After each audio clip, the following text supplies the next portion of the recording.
They mocked her for scrubbing floors. They called her just a maid. But when she walked back into their mansion years later, she wasn't holding a mop, she was holding the deed. If this story shocks you, you're in the right place. Stick around to hear how one woman turned her deepest humiliation into her greatest triumph. Maria was 32, a single mother doing whatever it took to provide for her son. Her job was a housemaid for the incredibly wealthy Sharma family. Her days were a blur of polishing their gleaming marble floors, preparing gourmet meals she could never afford, and meticulously ironing clothes more expensive than her monthly rent. But gratitude, that was one thing the Sharmas never offered. Instead, she faced a daily barrage of tiny, cutting insults. Mrs. Sharma would snap. "Don't touch the silverware with your bare hands, you'll leave fingerprints." The teenage daughter Priya would mimic Maria's accent behind her back, giggling with her friends. But it was Mr. Sharma who delivered the deepest cut. At one of his lavish parties, he casually told a guest, "Oh, she's practically invisible. You don't even notice she's here unless something goes wrong." Each word was a small wound. Maria would bite her tongue, force a neutral expression, and swallow her pride. She had to. Her son's future depended on that paycheck, but she never forgot. Every sneer, every dismissive glance, was etched into her memory, not as hate, but as fuel. She knew, deep down, that this was not her final chapter. It was just the beginning. The turning point came on a quiet Tuesday evening. Maria was dusting Mr. Sharma's study, a room filled with leather-bound books she was forbidden to touch. But that night, one was left open on the massive oak desk. Its title seemed to glow under the desk lamp, "Investing for Beginners." Something sparked inside her. She didn't have the money for a fancy degree, but she had a library card. She had a thirst for knowledge. And so, her second life began. After long days of cleaning and caring for her son, Maria would put him to bed and open her books. She devoured free online lectures on real estate, finance, and small business management. She learned about assets, liabilities, and the magic of compound interest. While the Sharmas slept in their luxurious beds, Maria was building an empire in her mind, one chapter at a time. She began to save with a fierce, unwavering discipline.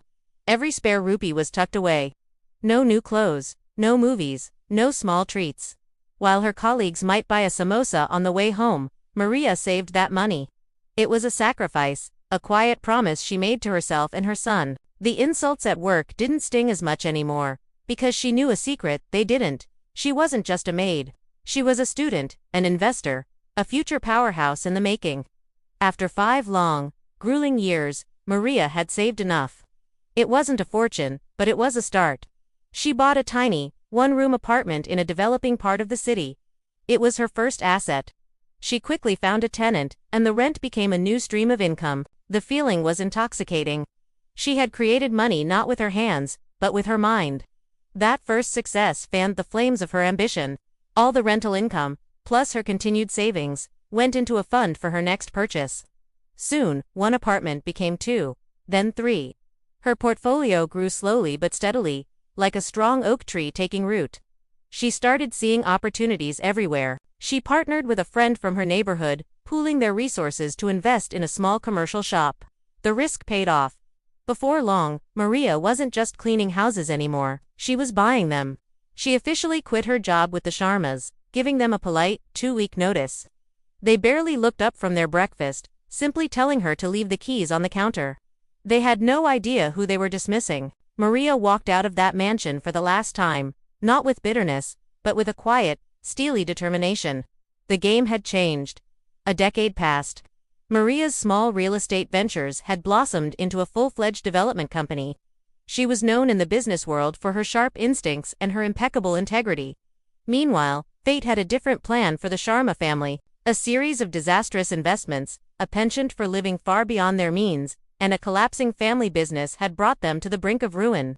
The whispers of their financial troubles grew into headlines. Then came the inevitable, the notice of public auction for their sprawling, ostentatious mansion. And who do you think was sitting in the front row on auction day? Not the timid maid they once knew. This was Maria, dressed in a perfectly tailored navy suit, her hair pulled back in a sleek, professional boon. Confidence radiated from her like a physical force. The bidding was frantic, but Maria remained calm. She waited, her eyes fixed on the auctioneer. When the price reached a staggering figure, and the other bidders began to hesitate. She raised her bidder card, once, twice, and then, with a final, resounding slam of the gavel, the auctioneer's voice boomed. Sold, to the lady in navy blue. The mansion was hers. The most satisfying moment came a week later. The Sharmas were packing their remaining belongings when Maria walked through the grand front door. Their jaws dropped. Priya, the once haughty daughter, looked pale. Mrs. Sharma's face was a mask of disbelief and dawning horror. Mr. Sharma, the man who called her invisible, couldn't even meet her eyes. Maria walked past them, her heels clicking decisively on the marble floors she used to scrub on her hands and knees. She ran a hand over the polished banister, a small, knowing smile on her face. Then, she turned to face the family, her voice calm and even. "Don't worry," she said, looking directly at Mrs. Sharma. "You won't have to clean. I'll be hiring a new staff. People who know how to treat others with respect." It was the perfect checkmate moment. But here's the part of the story that truly defines Maria. She didn't buy the mansion to gloat or to live in opulent luxury. That was never her goal. Her revenge was bigger than that. After the Sharmas moved out, she began renovations. But she wasn't installing a home theater or a new swimming pool. She turned the entire mansion into a state-of-the-art women's shelter, a safe haven, named after her own mother, dedicated to helping single mothers get back on their feet. It offered housing, job training, childcare, and legal aid. It was a place where women who felt invisible, just like she once did, could find safety, reclaim their dignity, and be given the tools to build a new start. Her revenge wasn't just sweet, it was transformative. She didn't just take their house. She repurposed their arrogance into hope for hundreds of others. Maria proved that the greatest success isn't about getting even, but about rising so high that you can lift others up with you. What an incredible story of turning pain into purpose.